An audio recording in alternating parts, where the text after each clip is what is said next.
Okay, next on the list, or not the list, but the thing I'm going to react to is why artists need to be lazy. It's kind of, this photo is going around from time to time where I think it's, I assume he's like one of the head animators at Studio Ghibli. The guy with the gray hair, and he's doing like the pose like this with the glasses and stuff like that, and maybe a pencil or something. Anyway, so that was pretty much the thumbnail for this, and an interesting title. I'm guessing this is going to lean into the whole artist not putting in too much effort because AI is going to beat out some level of artistry, so artists should maybe lean into the ease of that and just use the kind of peak efficiency route, something like that. That's kind of my quick sort of assumption of maybe what this video is going to be about. We'll see. Anyway, what if I told you that what sets apart good artists from the really great ones is the fact that the really great ones don't work as much? I've been lucky enough to be a working artist for the entirety of my adult life. I've had the privilege of working on some pretty big shows over the last 6-7 years as a storyboard artist, and I'm here to tell you that I don't actually draw all that much outside of my job. And that's true for a lot of veteran artists that I've... what was the subtitle there? Oh, okay. Outside of my Just job. And that's true for a lot of veteran artists that I've worked with. Like, these people have been doing the whole drawing thing longer than I've been alive, and yet when they're off the clock, they don't even touch a pencil. Like, they just do other things with their time, and then they just come to work and blow everyone out of the water. It's crazy. So in this video, I'm gonna explain to you why drawing less is actually the best thing that you could do for your art. I know. So I don't know if this is going to kind of lean into the whole, like I watched this one video by this one guy that was talking about how busyness doesn't equal success or something like that, and basically about how a lot of successful people spend a lot of their time thinking, and I guess, if I remember correctly, kind of thinking and planning their next moves rather than just kind of busy work all the time, because busy work doesn't necessarily, I guess, move the ball forward per se. So maybe this is like the art version of that, but like I'm kind of just grasping at straws here. What you're thinking, I'm not going to tell you to slack off, obviously. You still need to put in those reps, those 10,000 hours. My wife wanted to be seen as the perfect mom. Thumbs up, subscribe. It felt more to be really good at whatever your chosen craft is. The point of this video is that the time that you spend away from your creative practice is actually really, really crucial. You have to spend it wisely. The time that you spend just living your life and doing all of your little errands and playing with your dog or hanging out with people that you love, like whatever it is that you do, all of that informs your own art practice. So is this the idea that it's like, it's almost kind of like the bodybuilding equivalent of like you don't grow while you're exercising, you grow while you're resting? It's like you do the micro tears while you're working out, but it's while you're resting in between your workouts that the actual growth, where like the repairing of the fibers or whatever, however that process works, it's in the rest period that the actual growth and building happens.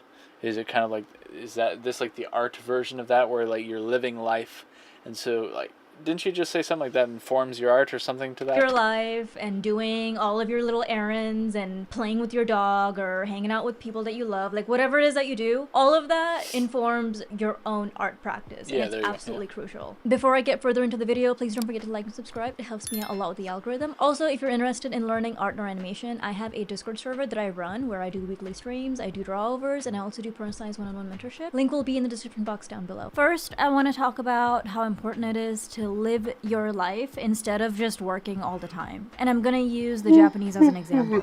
The Japanese, known for their work ethic, it's not really a secret. It extends to the anime industry as well. I'm sure you've seen all of those harrowing stories of artists working in the anime industry, pulling all-nighters, working crazy amounts of overtime that they're not. Let me tell you, so I went to college for game development. We had our lab on one floor of one section of the building, and down the hall from us was one of the animation labs. I don't know if it was the only one or at least one of the main ones. For I don't know if it was all animation years or the seniors. Regardless, one of the animation labs. Anyway, one of the animation labs down the hall from us. If you think it, like if we thought that the game dev students worked hard, dude, animation students were another level as far as I remember, if I'm remembering accurately. It was like they would have the kettle plugged in the hall where they'd heat their water up to make their Mr. Noodles or their tea or whatever. I think there was literally like students sleeping in the hall while they're working on their projects and stuff like that, and they're probably, it's just like, I don't know if they were there all the time, but it was just like probably so much in terms of like the dedication. So it's fair to say it might have been another level. Not paid extra for, sleeping under their desks for weeks and months on What'd end. I tell you? It's no joke. It's tell a you? really tough work environment. Even Hayao Miyazaki, you know, the founder of Studio Ghibli, one of the greatest living directors of all time, probably fits that bill. If you've seen that documentary that came out on HBO Max at some point last year, he really does seem like quite a workaholic. He seems like the type to bury his nose in his work for months and years on end and ignoring all other obligations to the point where it strains his relationship with his family members, like his own son. He's intense. He seems really, really tough and really passionate about his craft. That said, Miyazaki himself gets his best ideas on... Real quick, this is my tip on her video making production stuff. Take it or leave it. You know, it's her channel. You know, she could do what she wants. I don't know that these circle lights are a great vibe or fit. I might have heard somebody else comment on these circle lights before, but so I might be kind of informed by that bias. But when you just look at how lights look in the eyes, like for example, like I'll go full screen here. I'll just look up, I'll try to widen my eyes a little bit. What does the reflections look like? You might see something from over here, or you might see something from the ceiling because I'm bouncing it. You might see this light over here reflecting in there.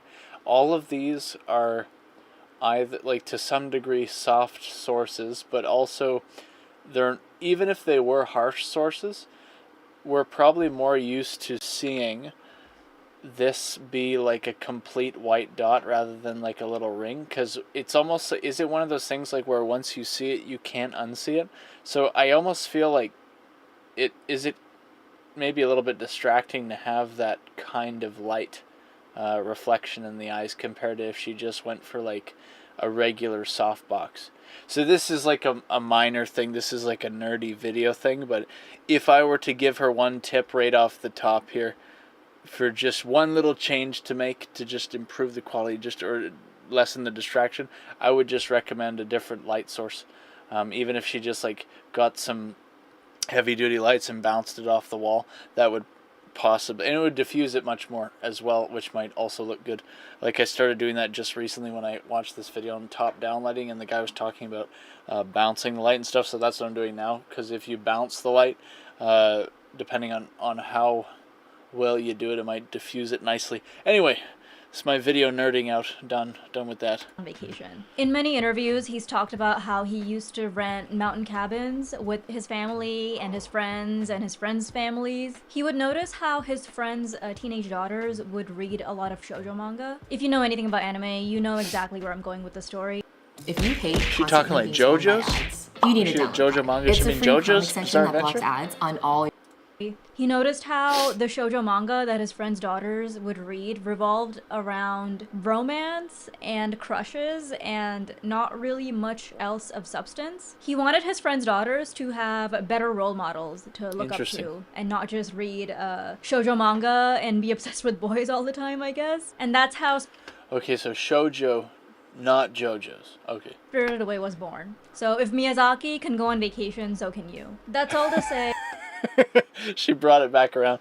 Yeah, because I guess that's kind of the thing is like in the, especially with the whole like hyper productivity kind of community movement thing trend on YouTube, where it's like the whole I just heard Sam Hyde mention this in a video I was listening to earlier today, where it's like the get stuff done crowd, like that stuff.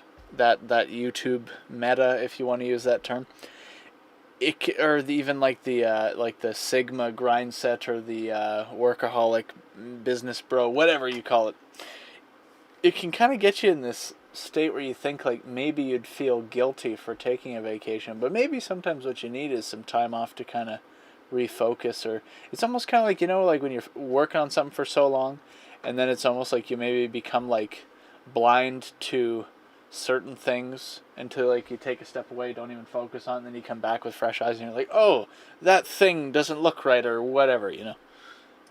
Good art doesn't just come from constant work. It comes from your own lived experiences, your emotions, the people around you, and just everything that you're exposed to on a day-to-day basis. Even all of these artists that seem like they I didn't know you got an Oscar. Work nonstop, like Miyazaki, are constantly soaking up inspiration as it comes to them. We've all seen those 24-hour comics that go around every year on the 1st of February. Now, I love those comics. I know you love those comics. There's something so charming and refreshing about artists capturing their mundane day-to-day life in their own style, in their own vision. And there's something so relatable about seeing all of these people that you followed and got to know for a long time just having the same morning routine as you, or spending hours cleaning and doing chores just like you do. There's something very intimate and very grounding about them. That said, can you imagine how boring Instagram would be if every single comic you saw was just artists drawing themselves hunched over at their desks day in and day out? That would get boring and repetitive real fast. When I was in art school, the pieces that stood up the most in my storyboarding and my animation classes were the ones where my classmates were able to take their own life experiences and express them in some sort of visual fashion. The work that felt the most meaningful and raw and powerful was the work that came from a place of first-hand knowledge and inspiration. So just go live your life, do your thing, go walk your dog, I don't care. Just do something that's not involving a screen or a canvas, and I promise you eventually your art is going to be better off for it. That leads me to my next point, which is knowing how to see is just as important as knowing how to draw. Real quick, what I'm going to add to before when she's talking about getting outside, it's almost like I think I had this idea. I'm pretty sure I wrote down this idea for a show topic, or in this case it would probably technically be a video topic, of why artists should have boring jobs, or why you should have a boring job if you're an artist, or something like that. At least maybe in the beginning, until you kind of get like a career built up where you can leave a normal job and just do your art full time or whatever. But it's like, because for myself, it's like I'm a delivery driver.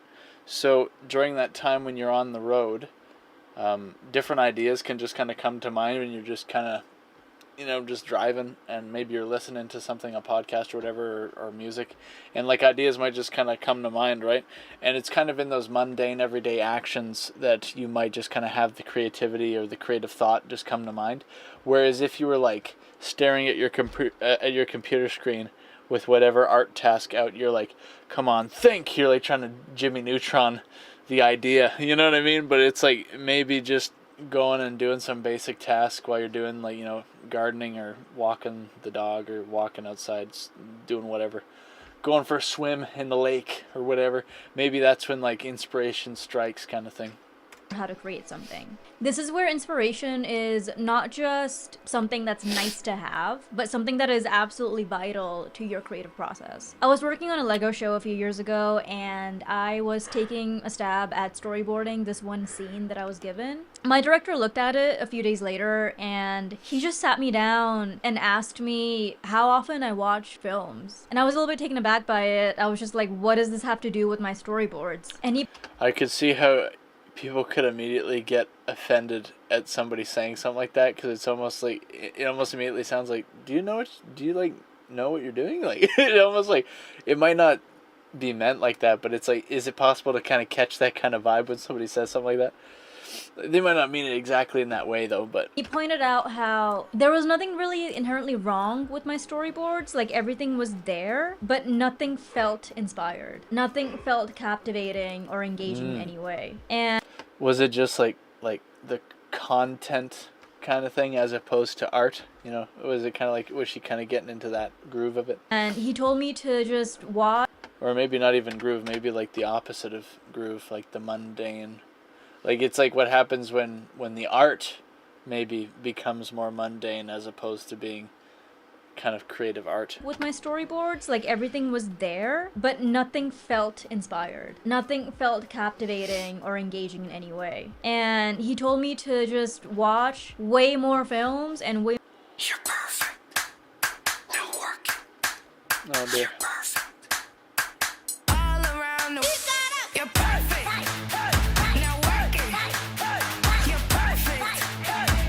All around the world. Oh dear. Stretching will not make you flexible and There it we will go. not eliminate your recurring injuries. Stretching will relax your muscles and make Way more TV shows so that I actually have a visual library to be able to pull from when I'm given an assignment to visualize something from the script. This director's advice really stuck with me because I was just sitting there like having an identity crisis, and then at the same time I'm like, wait, why did I even become a storyboard artist to begin with? It's because I like films. It's because I like TV. I like visual storytelling. So why did I, as a professional who makes a living doing this, all of a sudden just stop soaking in that inspiration? Drawing isn't just about how well you can pull something from your own imagination. It's about how well you see, how well you interpret the world around you, and how well you're able to translate that into something visual, into something.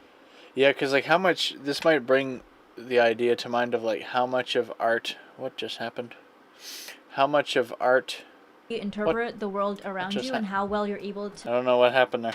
Anyway, it's like, it's kind of like how much of art is inspiration, like how much of art is truly original. And you can make the argument that maybe no art is truly original, because chances are, because you would literally would have had to have experienced nothing ever and somehow make something for it to be truly original. Even then, just by random chance, it could be like something that already exists. Like say you grew up in a vacuum somehow. It's like, is that the only way where you could make something that was truly original? But then would you even have context to pull from for like what color is? Like what is color? You know, if you lived in this white room with nothing, you know, like it's a kind of a weird maybe thought experiment, right? But anyway, it's like, is it fair to say that maybe everything is inspired from something, in terms of everything that we create and make is inspired by all kinds of stuff maybe? In that inspiration. Drawing isn't just about how well you can pull something from your own imagination. It's about how well you see, how well you interpret the world around you, and how well you're able to translate that into something visual, into something tangible. And it's not just about filmmaking, right? Like it's also about just the way the light hits a certain object, or the texture of a surface, or like the subtle gradations in shadows and highlights if you're painting. Knowing to observe all those things is just as important as mastering the technique. If you're enjoying this. And once you kind of see things, or have an eye to see these things, or know what to look for, it's like you can't really unsee it. Like getting more into like videography and cameras and like just different aspects of cinematics and stuff, like film and filmmaking, things of that kind of stuff. It's like once you notice certain things that you can't unsee it. It's like, for example, like knowing the characteristics of an anamorphic lens. Right, and then once you know that, it's like you can't really unsee it. Like when you notice like the difference in the bokeh, and then like what really kind of throws me off is when you have an anamorphic lens, but they crop in on it to a 16:9 aspect ratio, not stretching it in, but they crop in on it to get the black bars out of it, so to speak. And it's like, what are you doing? But it's like if you didn't know the characteristics of an anamorphic lens, you wouldn't necessarily think that they did that. Anyway, before I start rambling more about camera stuff. This video so far, please don't forget to like and subscribe. With a lot of my stuff. beginner storyboarding students, I just tell them to absorb as many films as they can. It's not even about actually being able to do storyboards. It's about knowing what it is that you're trying to recreate. It is equal parts input and output. So watching films and reading novels is just as crucial to your creative process. It's kind of interesting because like if you're trying to be an artist, you might almost think that you should focus more on trying to make art than consuming art, because you might think that when you're consuming art that you're wasting time, but maybe it is partly the opposite. But then the other risk It's almost kind of like with comedians and stand-up, where it's like if you watch a bunch of other comedians, does it increase the likelihood that you may steal, even unintentionally, or subtly without maybe realizing that you might be stealing a little bit from another comedian's material just because like you've consumed so much of it? Is it fair to say that you might forget even what is another comedian's material at some point because it might be just so in your brain that you might not even realize that like that joke or part of that joke or that concept you took from somebody's stand-up special 20 years ago, but you forgot that you had got it from that special, and it was just you thought maybe it was an original idea. So that maybe there's some of that justification of trying to mitigate that risk, right, by trying to not consume other creative works, maybe for the hope of trying to make something more original, less likely to accidentally steal from somebody else. That could be part of it. But is that to always operate in that way, is that the best decision? Or is it maybe like, is what she's saying true? Also wanted to shout out one of my favorite YouTube channels while I'm on the topic. Not that they need it considering they have a massive following. I love Every Frame of Painting, and at least once I think I heard of this channel, or I think I've seen it. a year I will go through. Wait a minute. 2.18 million subscribers, 34 videos. That's a good ratio. And binge watch all of their videos. The reason I like Every Frame of Painting is not just because it's like a film review channel where the reviewer breaks down the content of a film from the point of view of a consumer, someone that's taking in the story and analyzing and breaking it down. Every Frame of Painting breaks down film form, how the films are actually made, what visual techniques they're using, what they're showing on screen versus what they're not showing on screen, how they're cutting, where they're cutting, the sound design that they choose. You don't want to just sit there and take an inspiration and then not think critically about it. You need to be able to figure out what it is that inspires you and why it inspires you. So yeah, watch video essays on film form. That's all I got. I'm gonna take a quick break to plug inspires you. So yeah, watch video essays on film form. That's all I got. I'm gonna take a quick break on film form to plug my ADHD coaching program real quick. If you're like me and you have ADHD, you probably struggle with things like being able to focus on your work, starting new projects before you've had a chance to finish old ones, staying motivated, and feeling overwhelmed with all of the different things that you want to do as an artist. I've designed an ADHD coaching program specifically for people like us. It is the exact kind of program that I needed when I was starting out as an artist, so if you're interested, I have individual and group coaching sessions available.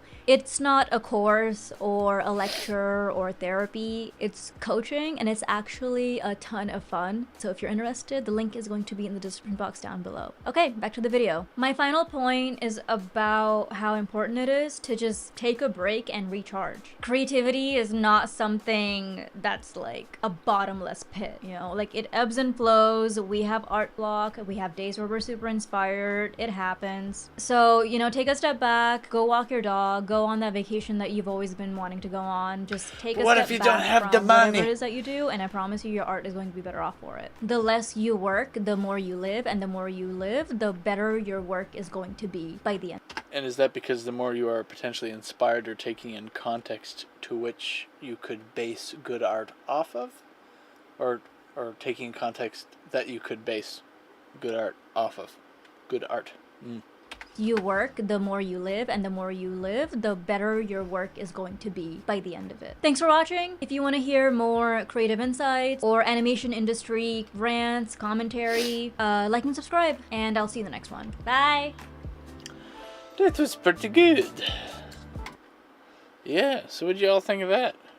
That's pretty good.